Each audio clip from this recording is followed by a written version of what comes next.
Welcome to Better Than Before. This series is a collaboration with Canary, the Caribbean Natural Resources Institute, with funding from the Open Society Foundations. We are exploring how to build back better from the COVID-19 pandemic, supporting the Caribbean's transition to socially inclusive, climate resilient, and environmentally sustainable development. I am your host, Derval Barzey, founder of the Climate Conscious podcast. Today's special guest is an Antiguan environmentalist, presently serving as the executive director of the Environmental Awareness Group in her home country. A recipient of an Australian Leadership Award, she holds a master's in environmental management, sustainable development, and later went on to complete a fellowship at the United Nations Framework Convention on Climate Change. She has been working in the environmental field for more than a decade and championed the plastic bag ban in Antigua and Barbuda. Her work presently focuses on providing people and communities with the resources they need so that conservation action can be locally led. She believes strongly that real change comes through communication and desires to see not just the sustainable use of natural resources, but an appreciation for them as well. Welcome to the podcast, Arica Hill. Thank you so much, Derval. Thanks for joining me, Arica, to talk about the low carbon transition and building resilience for sustainable development in the Caribbean. So, the Caribbean region is characterized as being small island developing states, including the coastal low-lying areas such as Guyana. The region has been facing the triple threats of climate change, biodiversity decline, and inequality. Canary, in its policy brief, highlighted the long-standing issues of degradation of ecosystems and environmental quality due to pollution and waste, unsustainable extraction, invasive species, and inappropriate physical development. So essentially, all development is not good development. So, Arica, I'd love to hear from you. What does sustainable development in the Caribbean mean to you? So, I like to think about sustainable development from a very Caribbean standpoint and the standpoint of how it should be very reflective of who I am as a person and who I am as an Antiguan and Barbudan. So, when I think about sustainable development, I think about it as creating pathways for incorporating our culture and traditions and making sure that those things are incorporated into all facets of society. I think about it as being responsive to people and the environment. And so not ignoring, who we are as people, but also not ignoring the specialness of our natural resources. And because it understands the specialness of our natural resources, it means that we respect it a lot and we design it to make sure that it is for us and therefore by us and representative of us. So for me, especially as an environmentalist, I wanted to include my critically endangered species like the Antiguan racer or the Barbuda warbler. I want it to feel like all the things that make up us, so parts of our carnival and our music.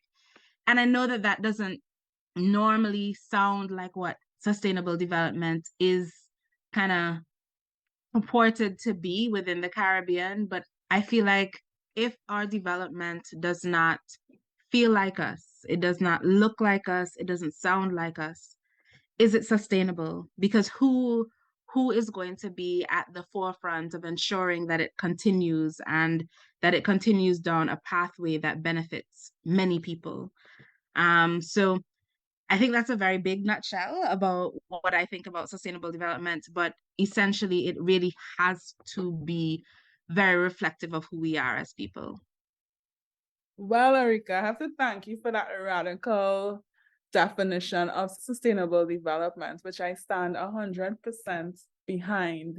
on this podcast, I always emphasize that, who better to protect us? Who better to seek our interests? And Mm-hmm. instead of adopting wholesale a model of development that may work perfectly somewhere else, I think that we have enough capacity to come up with a framework that really serves us. Yes, I agree. Especially because I think, I mean, how everybody else has developed has been based on who they are. And so we keep taking often a very Eurocentric or Western view of how development should look, when the truth is that they have modeled it based on their own needs and based on their own cultures. And if we want something that we can continue, because the whole idea about development is that that sustainable part of it is the part that really is the aspect that we sometimes ignore. If it is not reflective of me, it's very difficult for me to sustain it because I have no connection to it. Absolutely. So let's hear a bit about your work with Environmental Awareness Group. Great. So I love talking about the EAG. Our organization has been around for just over 30 years. We are Antigua and Barbuda's longest standing environmental NGO. And our focus has always been on conservation and how do we make sure that we what you call rewild spaces. So we remove invasive alien species from offshore islands. As a result of that work, what we've done is that we've brought our critically endangered endemic Antiguan racer, which is a snake, can be found only on four of our offshore islands. We've brought it from the brink of extinction. We have been able to ensure the protection of other critically endangered endemic species on very remote islands. And the reason that we do this, one reason is that wildlife matters and wildlife does have intrinsic value that has nothing to do with tourism, has nothing to do with what you see and how you enjoy it. It has value in itself, but also because wildlife does have extrinsic value in the sense that it does bring us benefits as well. When you have thriving ecosystems, you have a really strong tourism product, you have a strong ability to be resilient to any climate shocks.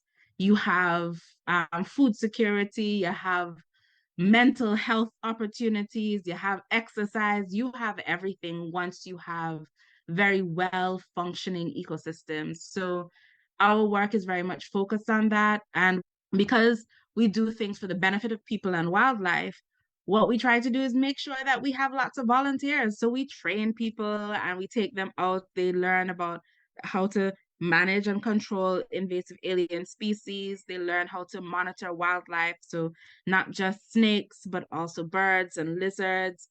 They learn how to monitor sea turtles as well, endangered sea turtles that come and nest on our beaches. So we kind of range from many different things. And in all of those things, we're also looking at how do we manage those spaces very well? How do we make sure that there is not just ecological benefit, but economic benefits as well? And I think it's amazing the work that you all did in terms of bringing back the Antiguan race from the brink of, is it extinction or endangerment? Yes, extinction. So they were actually, when we started our work in 1995, there were only 50 individuals in the world.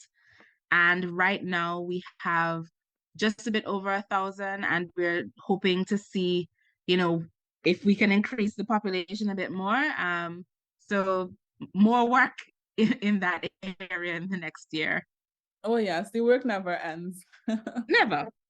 So we're here to reflect on post-COVID recovery and building back better.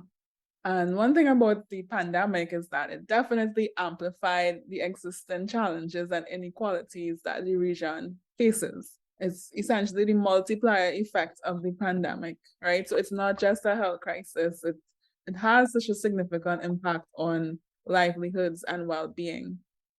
So from the perspective of environmental sustainability and resilience and your work in conservation, In what ways did COVID-19 affect sustainable development in the Caribbean? So I think that what it kind of did is it gave us the benefit of a keener focus on how we have to develop. And I think, you know, especially for Antigua, I can speak about how we felt there was like tourism closed down. There was suddenly this reliance on agriculture that wasn't here before. And the feeling also of people wanting to experience the natural environment in a different way. Especially because you're now cooped up in your house, you suddenly recognize, oh, you know, being outside actually does matter. Being in nature does matter.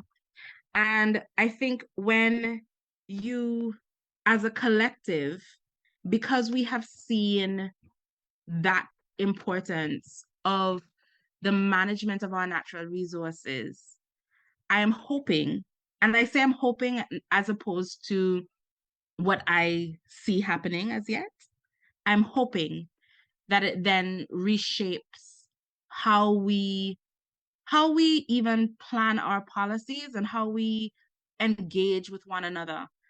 So you mentioned, like, for instance, the inequalities that we've seen in society. Before, I felt like there wasn't a keen focus on making sure that I heard everybody's voice, or rather, government's focus was not on hearing everyone's voice. I don't think that they can return now to a point of just ignoring people.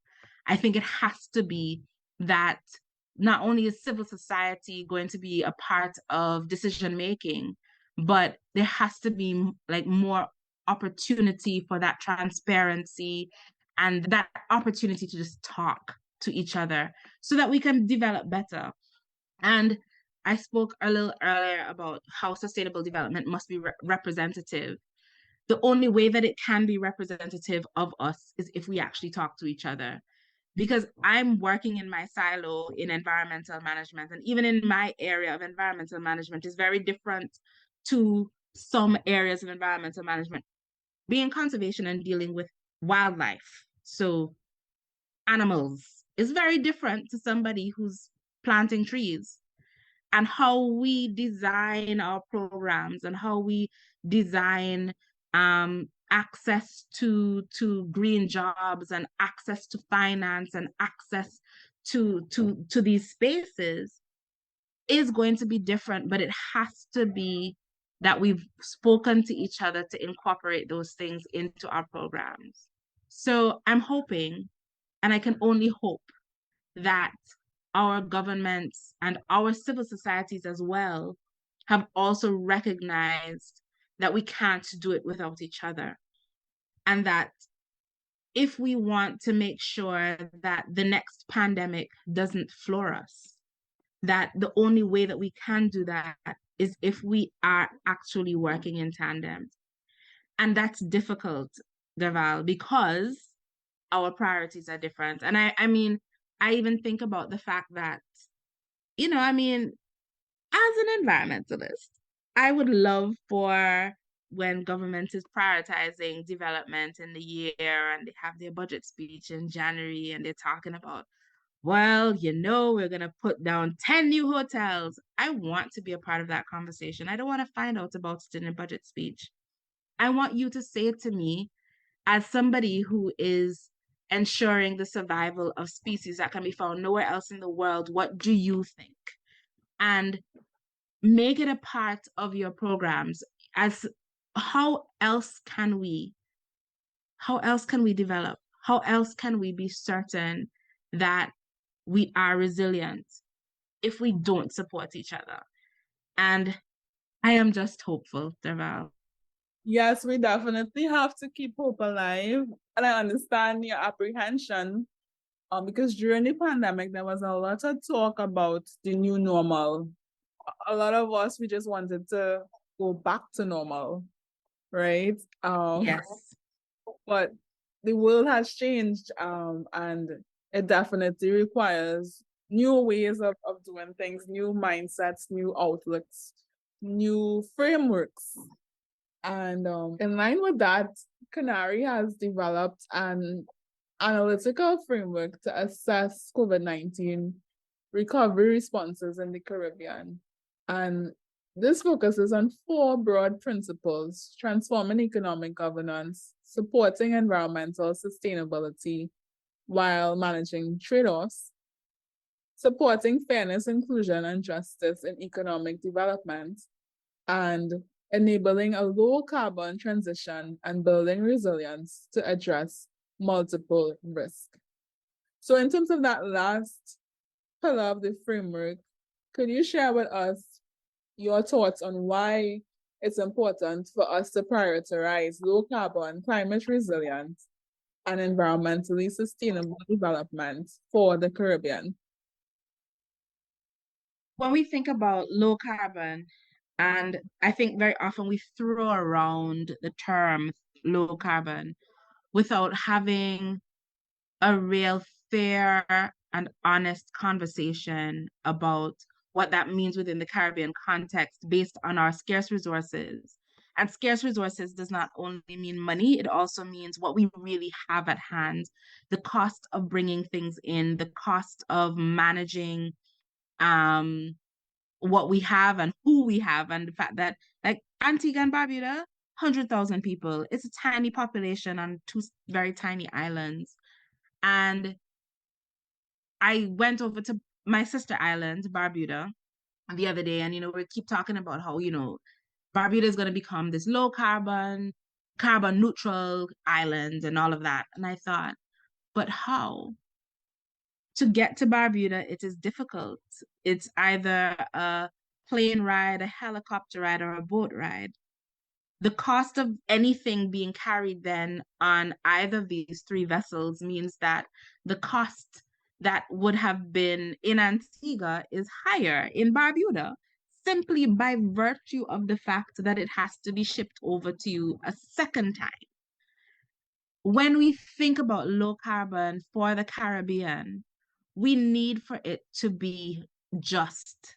It needs to be reflective of our own priorities and what is realistic within our own systems.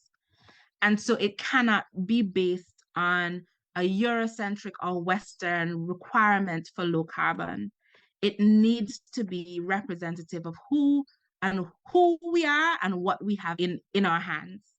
So that's one part of it. I think it's important, but I think that it needs to be discussed with caution and without being too hasty to kind of paint a brush of what low carbon can really be. And then even when you think about climate resilience, I constantly recognize that whenever we speak about climate resilience, we're always speaking about renewable energy. We're speaking about putting up wind turbines and solar panels, and we're hardly ever speaking about ecosystem-based resilience. We're not thinking about how we're ensuring, and if we do think about ecosystem-based resilience, we are speaking about mangroves only. We're not thinking about our whole scale ecosystems and how we're making sure that our grasslands, our mangrove ecosystems as a full wetland ecosystem is managed well, how our coral reef ecosystems are managed, our offshore island ecosystems, how all of these things are being managed and engineered in such a way that it ensures that we aren't at risk for every climate disaster. And while I understand our crisis and I understand where we are from a sustainable development perspective, I understand that we have to build in those things and recognize that biodiversity loss is happening so quickly around us that if we do not address it as an urgent matter, our climate resilience, quote unquote, as it is purported by developed countries, it won't matter. We will have a storm wash away our wind turbines and our solar panels. It will happen because we haven't built our resilience into our ecosystems. And then from an environmental sustainable development side of things, it again has to be driven by strong policies. And these policies have to, again, incorporate our traditional knowledge as people, things that we know from hundreds of years of living on this land and understanding how it operates and how it moves. But it also needs to be based on science. So it means we have to collect data. We have to be more focused on collecting data. And it doesn't have to be difficult. EAG as an organization, we really focus a lot on community science and training people to be scientists. Go out in the field and tell me what you see. Observational data is important, but collect that data so that it then feeds into policy. Because if we depend upon policies that are following a political 5-year cycle, it's not going to work. None of this is going to matter. And the crisis that we're in, that we are at the very forefront of, will continue to batter us because we are not putting things in place. Now, with all of that, I kind of think about the fact that it is possible for, especially because we are very dependent on international funding to support us, that we kind of go, well, this is what they're going to fund, so we're going to develop projects and programs that reflect what people say that we need. If you know what you need, you can tell people and tell these international agencies, that is not what I need. I need these 5 things, and I need you to support those things. And if those international agencies don't support you, go find somebody else. We need to be very strategic with how we develop, and we have to do this with our modalities, our very real realities at the forefront, as opposed to just taking wholesale what is given to us from the developed world. So, in your experience, how can the region leverage the COVID-19 recovery for just and climate resilient development in the Caribbean? So I think what has been obviously a very strong theme throughout what I've been saying today has been, that need for for us to have collectivism. We need to be able to have conversations with one another. And I think there is also a thing that we didn't realize. I don't know if we didn't realize it. I don't know if we knew how powerful we were before the pandemic. And during the pandemic, if we recognized like how much ingenuity goes into how we operate as people. And I can give the example of the EAG and how we have switched things a bit in some cases where, before we used to take children out to on boats to our offshore islands, and it's a huge part of our program. Like we want children to see upside down jellyfish and look through binoculars and see red-billed tropic birds for the first time, and maybe touch an Antigua and racer snake for the first time and have that kind of experience. And obviously during pandemic you can't carry out nobody. You are very much bound to mainland Antigua. So we switched up things and we developed a whole virtual classroom experience. And we developed teachers' resource books. We developed student activity booklets. And now the Ministry of Education is saying, well, what is in those teachers' resource books is what's coming up on the exam, the grade 6 exam, because we recognize what you have put into it is nationally important. Now, maybe that would not have happened without a pandemic. As a people, we also need to identify the areas where we found our strength during the pandemic. Did we find that now we needed to think about how we incorporate people with disabilities into our planning a bit better?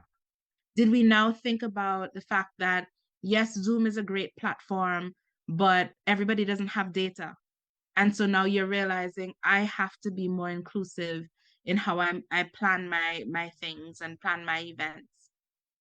If you've recognized those gaps from your organizational standpoint, and I'm sure we all have you then put those policies in place to make sure that those inequalities, those inaccessibilities are now managed very well.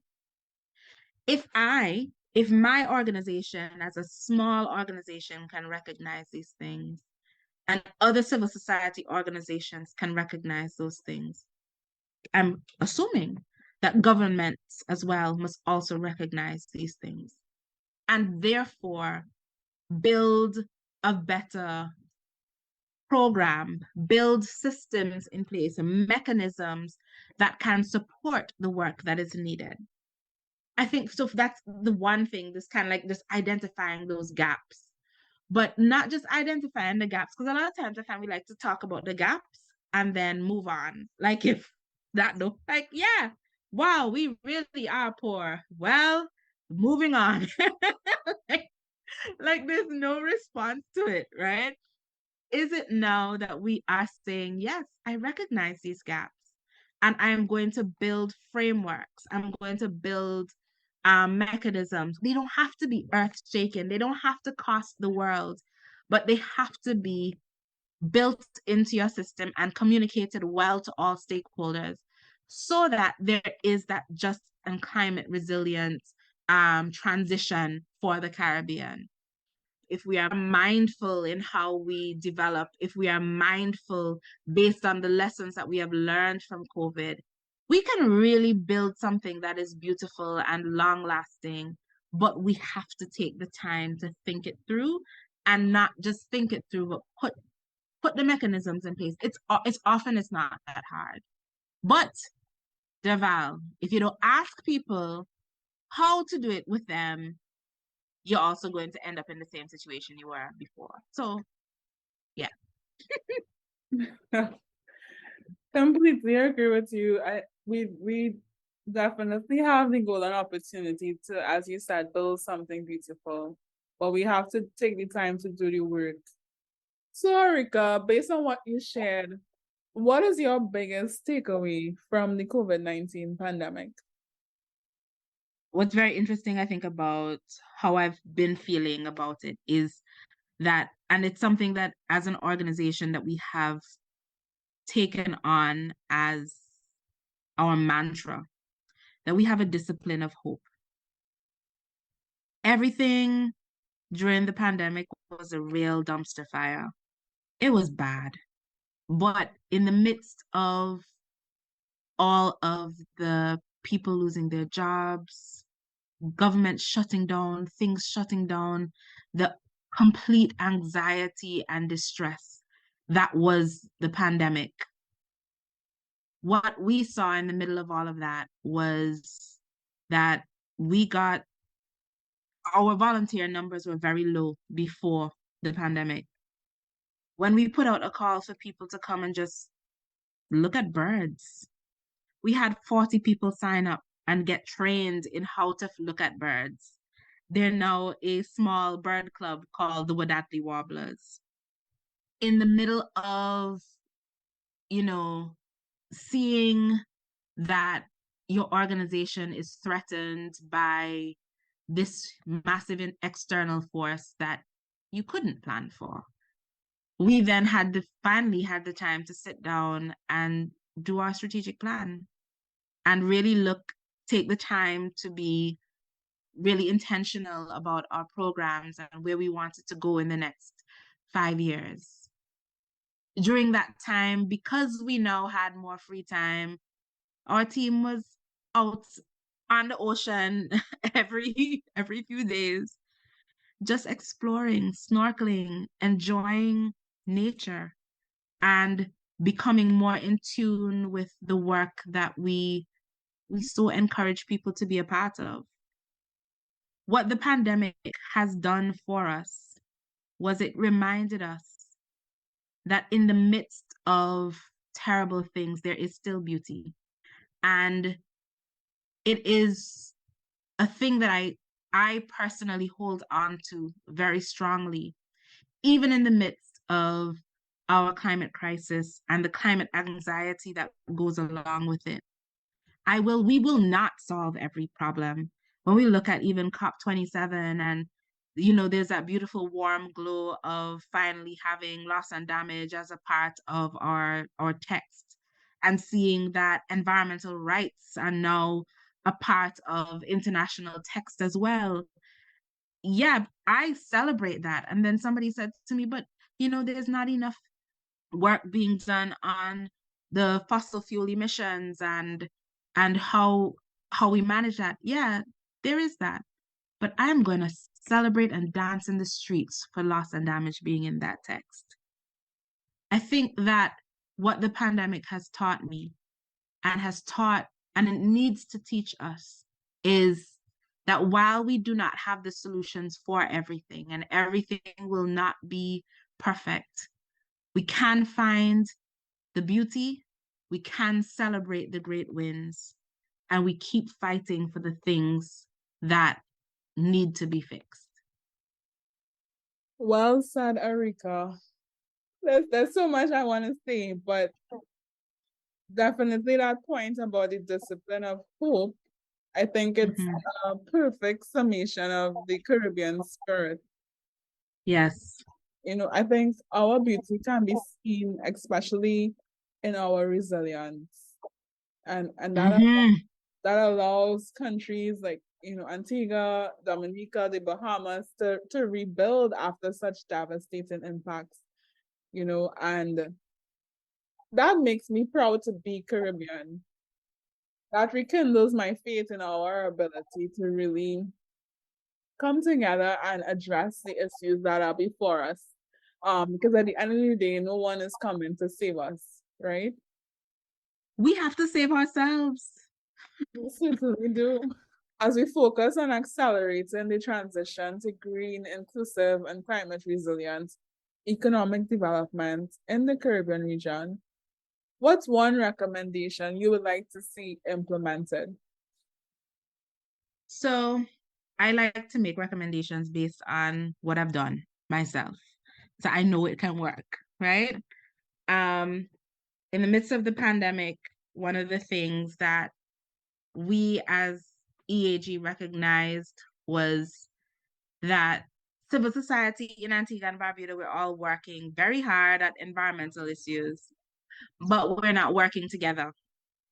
Our whole, everybody's going after the grant funding, everybody's kind of trying to do their own little thing in their own little corner. And because we're working in silos, it means that we're not sharing resources and not just money.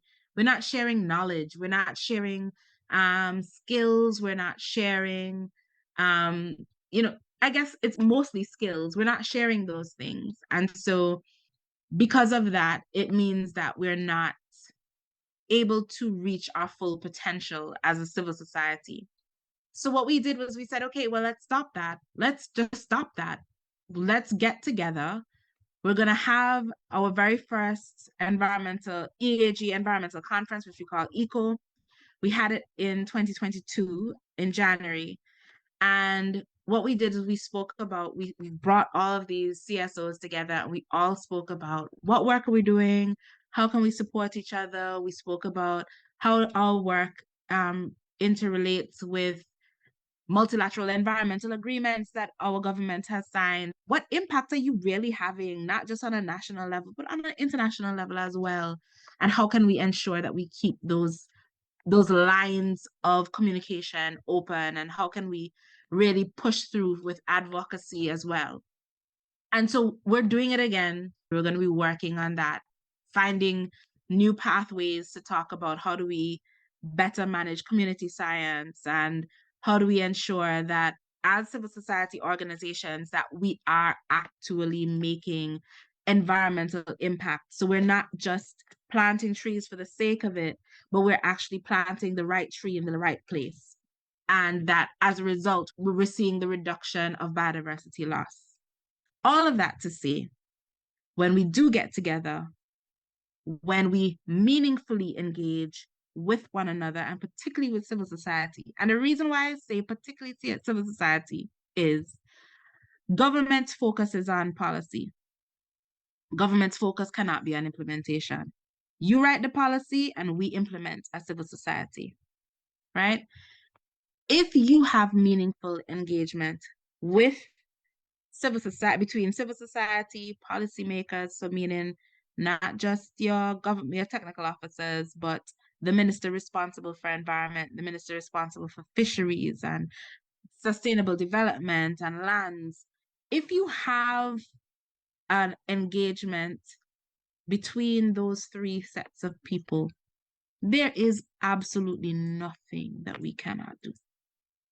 For us to move forward, we need to literally put aside old modalities that did not serve us and acknowledge that there is space, that there is room for all of us to have input.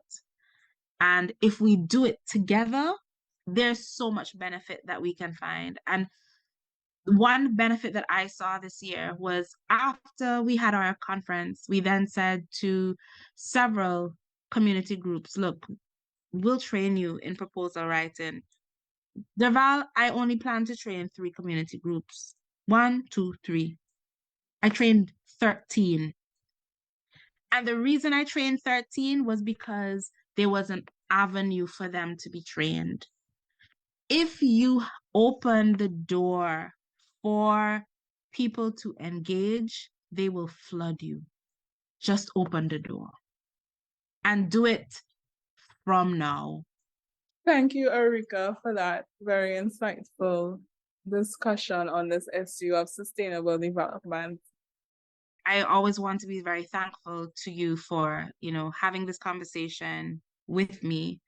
And I want to encourage people to yes, to have a discipline of hope, to be open to the goodness that surrounds us, and to also just acknowledge what is in your hand and what you have access to, and use that to benefit your community, benefit wildlife.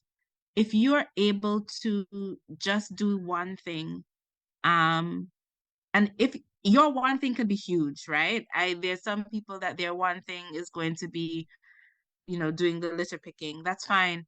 If your one thing is that you're gonna talk every single time that you can about how people need to better engage with environmental policy, then do that. Whatever it is, do it with singular focus, because that is how we make sure that our development is reflective of us and reflective of the things that we require. I also, of course, want to encourage people to follow the EAG on Instagram, on Facebook, and on Twitter at EAG Antigua. We are very active.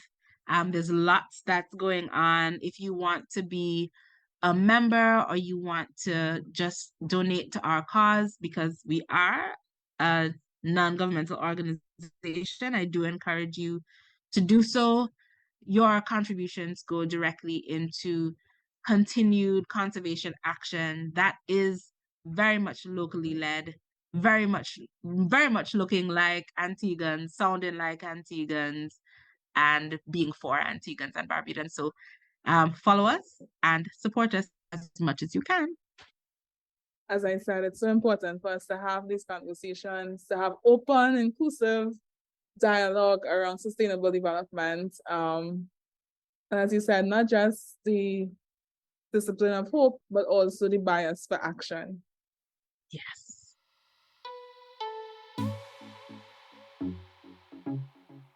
Thank you so much for listening to the Better Than Before series. If you enjoyed this episode, please leave us a 5-star rating wherever you listen to podcasts. For more info, or if you'd like to share your questions and ideas directly with us, please connect with Canary and the Climate Conscious Podcast on any of our social media platforms. We're on Facebook, Instagram, Twitter, and my personal favorite, LinkedIn. See show notes for direct links to our websites. The Better Than Before series is a production of the Climate Conscious Podcast in collaboration with Canary, funded by the Open Society Foundations. This series is edited and produced by Bradford Media. with artwork by Carrie Lee Dixon. Join us on the next episode.